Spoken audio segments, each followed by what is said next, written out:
Iran అమెరికాకు మధ్య జరుగుతున్న యుద్ధం ఈ వారం 10 రోజుల్లో ఒక షేప్ తీసుకుంటుంది.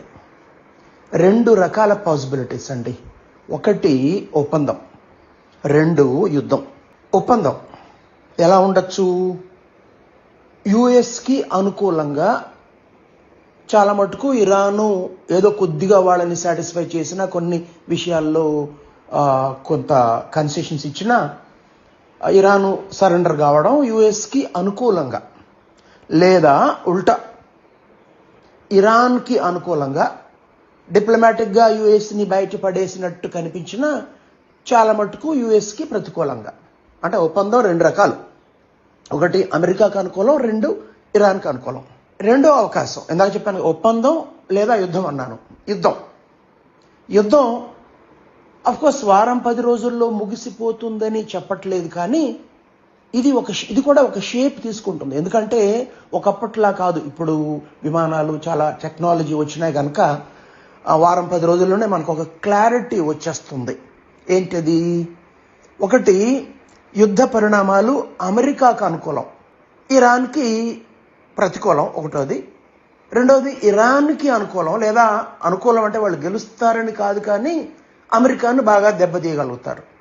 సో ఈ విధంగా 4 పరిణామాలండి. ఒకటి ఒప్పందం అయితే అది అమెరికాకు అనుకూలమా, ఇరాన్కి అనుకూలమా? యుద్ధం మొదలైతే దాని బిగినింగ్లోనే ఎలా షేప్ తీసుకుంటుంది? అమెరికాకు అనుకూలమా, ఇరాన్కి అనుకూలమా అనేది మొత్తం 4 పాసిబిలిటీస్. ఇందులో ఒప్పందం గనక అమెరికాకి అనుకూలం అయితే ఎంతో కొంతమేర, పూర్తిగా ఏమంటారు ఏకపక్షంగా ఉండదులేండి, బట్ ఎంతో కొంతమేర అమెరికాకు అనుకూలమైతే అమెరికా ఆధిపత్యం కొనసాగుతుంది ప్రపంచం పైన. ట్రంప్ చెప్పిన మేక్ అమెరికా గ్రేట్ అగైన్ అనేది చాలా మటుకు దాంట్లో ఆయన సక్సెస్ సాధించినట్టే. పూర్తిగా కాకపోయినా ఇబ్బందులు ఉన్నాయి, బట్ ఎంతో కొంత సక్సెస్ సాధించినట్టే. అలా కాకుండా ఇరాన్కి అనుకూలమైపోతే ఒప్పందం, ట్రంప్ మొండివాడు ఒప్పుకోడు. ఆ మాటకొస్తే ఇరాన్ వాళ్ళు కూడా ఒప్పుకోరు. ఒప్పందం నిజంగా జరిగిందంటేనే అద్భుతం. ఎందుకంటే ఎవరికి వాళ్ళు మంకు పట్టుకుని కూర్చున్నారు. యుద్ధానికి ముందు ఎప్పుడు అలాగే ఉంటుంది, వీళ్ళు వినరు వాళ్ళు వినరు, అప్పుడే యుద్ధం వస్తుంది. సో ఒప్పందం ఇరు పక్షాలకి ఆమోదయోగ్యమయ్యే పరిస్థితి ఇప్పటికైతే కనిపించట్లేదు. మరి చూద్దాం ఈ వారం రోజుల్లో. కాబట్టి యుద్ధం ఆల్రెడీ అమెరికా ల్యాండ్ ఫోర్సెస్ని రెడీగా పెట్టేసింది, ఇక డిప్లాయ్ చేయడమే. వస్తే శవపెట్టుకలే బయటకు వెళ్తాయని ఇరాన్ చెప్తోంది. ఇక్కడ ఇరాన్ ప్లాన్ ఏమిటంటే అండర్ వాటర్ కేబుల్స్ని, ఇంటర్నెట్ కేబుల్స్ని, సముద్ర గర్భంలో ఉన్న కేబుల్స్ని కట్ చేసి పడేస్తే అమెరికాకు పెద్ద దెబ్బ అయిపోతుంది. అమెజాన్, గూగుల్, ఏఐ కంపెనీస్ మొత్తం అమెరికా కదా ప్రధానంగా, వాటిపైన భారీ దెబ్బ పడిపోతుంది. అంటే అమెరికన్ ఆధిపత్యానికి, డాలర్ ఆధిపత్యానికి బాగా గండి కొట్టాలి. మాయలపకీరు ప్రాణం రామచిలకలో ఉందన్నట్టుగా USA dominance dollar, tech companies, ఈ 2 అవినాభావ సంబంధం. ఇంటర్నెట్ కేబుల్స్ని కట్ చేస్తే సుమారుగా 17% ట్రాఫిక్ దెబ్బతీసినట్టు అవుతుంది. ముఖ్యంగా యూరోపు నుంచి వచ్చే ట్రాఫిక్ భారీ దెబ్బతీసినట్టు అవుతుంది. ఒక్క మాటలో చెప్పాలంటే ఈ అమెరికాలోని టెక్ కంపెనీస్ దెబ్బతింటాయి. ఏఐ శరవేగంగా దూసుకొస్తుంది, అది కూడా వెనకబడిపోతుంది. బహుశా అంటే ఏ స్థాయిలో వాళ్ళు నిజంగా దెబ్బతీయగలుగుతారు అనే దానిపై ఆధారపడి బహుశా 5-10 ఏళ్ళు వెనకబడిపోతుంది. అప్పుడు ఇలా జరిగితే ఇరాన్ గనక వాళ్ళు గెలిచినా గెలవకపోయినా ఇంటర్నెట్ కేబుల్స్ని కట్ చేసి పడేస్తే, అమెరికా దళాల్ని అక్కడక్కడ కనీసం దెబ్బతీయగలిగితే అమెరికా ఆధిపత్యానికి గండిపడినట్టే.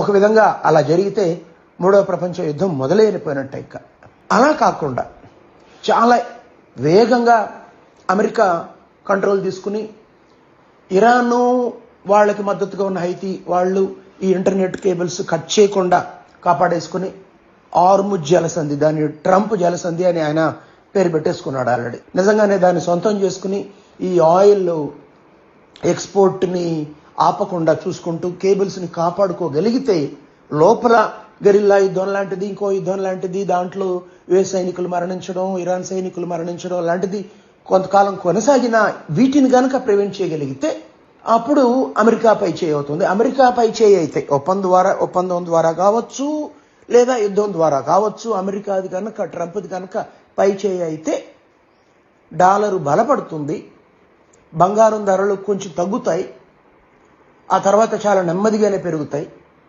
అలా కాకుండా మూడో ప్రపంచ యుద్ధం మొదలైనా, ఇంటర్నెట్ కేబుల్స్ కట్ చేసినా, అమెరికా ఆధిపత్యానికి టెక్ జైంట్స్ దెబ్బతినడం వల్ల అమెరికా ఆధిపత్యానికి గండిపడినా, ప్రపంచ యుద్ధం వచ్చినా పరిస్థితులు అతలాకుతలం అయిపోతాయి.